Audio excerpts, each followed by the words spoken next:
ચીખલી તાલુકાના નોગામા ગામે આંખના નિદાન કેમ્પનું આયોજન ગામના આગેવાન હિતેશ પટેલના સહયોગથી સ્વામી વિવેકાનંદ નેત્ર મંદિર ટ્રસ્ટ આંખની હોસ્પિટલ દ્વારા કરાતા 108 જેટલા લોકોએ કેમ્પનો લાભ લીધો હતો, જેમાંથી 50 જેટલા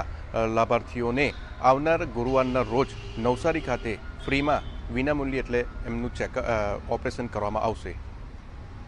ચીખલી તાલુકાના નોગામા ગામે પટેલ ફળિયા પ્રાથમિક શાળા ખાતે ગામના આગેવાન હિતેશભાઈ પટેલના સહયોગથી નવસારીની સ્વામી વિવેકાનંદ નેત્ર મંદિર આંખની હોસ્પિટલ દ્વારા રવિવારના રોજ કરવામાં આવ્યું હતું, જેમાં ગામના 108 જેટલા લોકોનું આંખનું ચેકઅપ કરવામાં આવતા 50 લોકોને મોતિયાનું ઓપરેશનની જરૂરિયાત જણાતા ગુરુવારના રોજ નવસારી સ્થિત હોસ્પિટલ ખાતે વિનામૂલ્યે કરવામાં આવનાર છે, જેમાં સ્વામી વિવેકાનંદ નેત્ર મંદિર ટ્રસ્ટ આંખની હોસ્પિટલ દ્વારા આ તમામ લોકોને લાવવા તથા લઈ જવાની પણ વ્યવસ્થા કરવામાં આવનાર છે।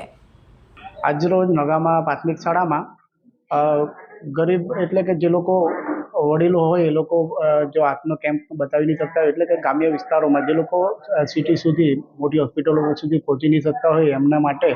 એક સ્વામી વિવેકાનંદ નવસારી હોસ્પિટલ તરફથી એક આંખનો કેમ્પ અહીંયા રાખવામાં આવ્યો છે કે જેથી કરીને લોકોને નજીકમાં સારી સુવિધા આંખની તપાસ બી થઈ શકે ને એ લોકો બતાવીને એ લોકોને જે જરૂરિયાત હોય એ ચશ્મા મેળવી શકે એ માટે એક કેમ્પ રાખવામાં આવ્યો છે।